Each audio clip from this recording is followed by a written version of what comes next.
নমস্কাৰ মৰমৰ শিক্ষাৰ্থীসকল, মই প্ৰণৱে ইউটিউব চেনেল ফৰ এডুকেশ্যনৰ অন্য এটা ভিডিঅ'লৈ তোমালোক সকলোকে স্বাগতম জনাইছোঁ। মৰমৰ শিক্ষাৰ্থীসকল, আজি মই তোমালোকৰ মাজলৈ লৈ আহিছোঁ হায়াৰ ছেকেণ্ডাৰী ছেকেণ্ড ইয়াৰৰ হেল্থ কেয়াৰ নামৰ বিষয়টোৰ unit number 6 biomedical waste management. ইয়াৰে session number 1 introduction to biomedical waste management. এই ইউনিটটোৰ পৰা তোমালোকৰ পৰীক্ষাসমূহত আহিব পৰা কেইটামান বচা প্ৰশ্নৰ উত্তৰ। তেতিয়াহ'লে আহাচোন পলম নকৰি আজি ভিডিঅ'টো আৰম্ভ কৰোঁ।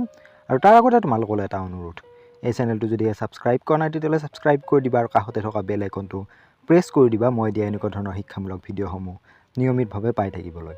তাৰ উপৰিও আগৰ ইউনিটকেইটা যদি উত্তৰসমূহ চোৱা নাই মই ডেছক্ৰিপশ্যনত লিংক দিছোঁ, তাত গৈও চাব পাৰিবা।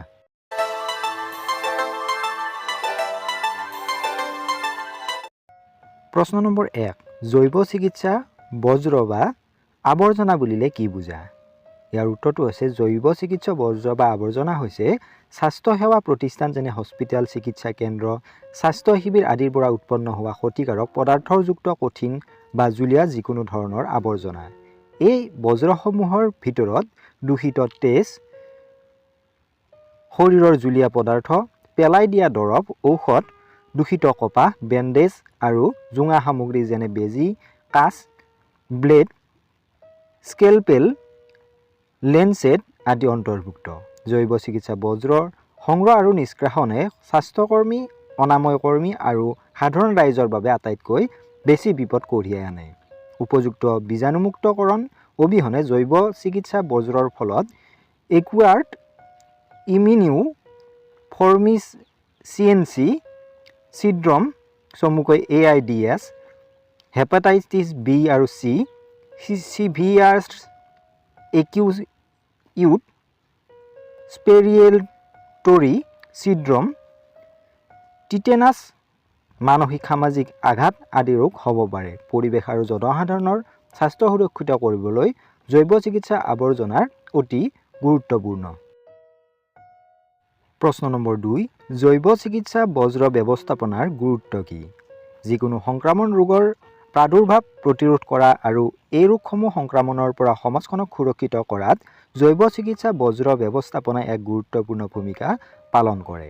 জৈৱ চিকিৎসা বজ্ৰ ব্যৱস্থাপনা কাৰ্যসূচীয়ে প্ৰদান কৰা কেইটামান সুবিধা তলত উল্লেখ কৰা হ'ল। প্ৰথমটো হৈছে চিকিৎসা কেন্দ্ৰসমূহত স্বাস্থ্যকৰ আৰু স্বাস্থ্যকৰ পৰিৱেশ। দ্বিতীয় পইণ্টটো হৈছে সম্প্ৰদায় আৰু পেছাগত স্বাস্থ্যৰ বিপদ আশংকা কম হোৱা। তৃতীয়তে পৰিস্থিতিতন্ত্ৰৰ ওপৰত কম প্ৰভাৱ। চতুৰ্থতে সম্ভাৱ্য মহামাৰী প্ৰতিৰোধ কৰা। 5 নম্বৰ পইণ্টটো হৈছে উন্নত জনস্বাস্থ্য আৰু পৰিষ্কাৰ পৰিচ্ছন্ন পৰিৱেশ। 6 নম্বৰ পইণ্টটো হৈছে স্বাস্থ্যসেৱা প্ৰতিষ্ঠানসমূহৰ ভাৱমূৰ্তিৰ উন্নতি আৰু জীৱনৰ মানদণ্ড বৃদ্ধি। তৃতীয় প্ৰশ্ন, সংক্ৰামক বৰ্জ্য বুলিলে কি বুজা?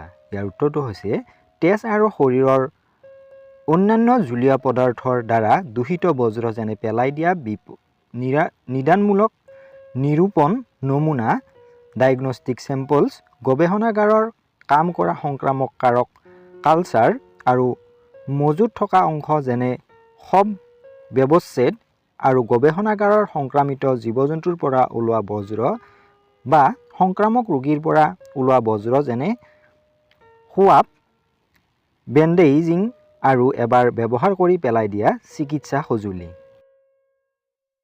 প্ৰশ্ন নম্বৰ 4, জৈৱ চিকিৎসা বজ্ৰ ব্যৱস্থাপনাই পৰিৱেশ সুৰক্ষাত কেনেদৰে সহায় কৰে? ইয়াৰ উত্তৰটো হৈছে হস্পিটেলৰ ভিতৰত পৰিৱেশটো বাহিৰৰ পৰিৱেশৰ সৈতে প্ৰত্যক্ষ সম্পৰ্ক থাকে।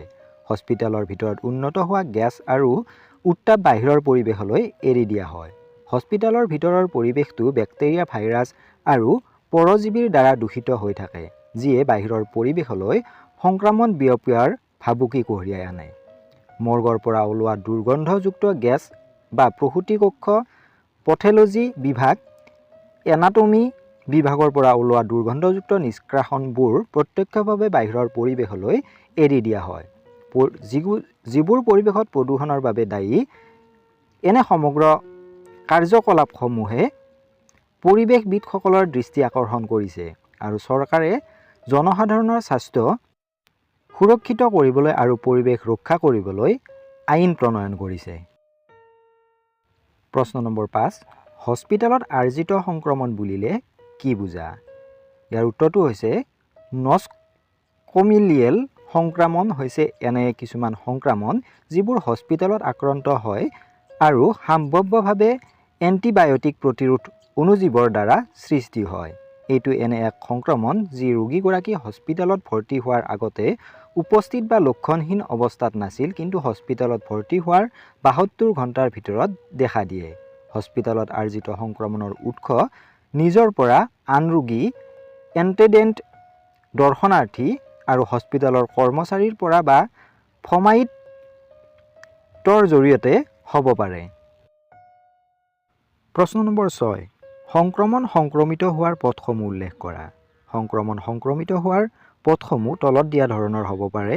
প্ৰথমটো হৈছে বায়ুৰ জৰিয়তে, উদাহৰণস্বৰূপে হস্পিটেলৰ ধূলি উশাহৰ সৈতে গ্ৰহণ কৰাৰ জৰিয়তে।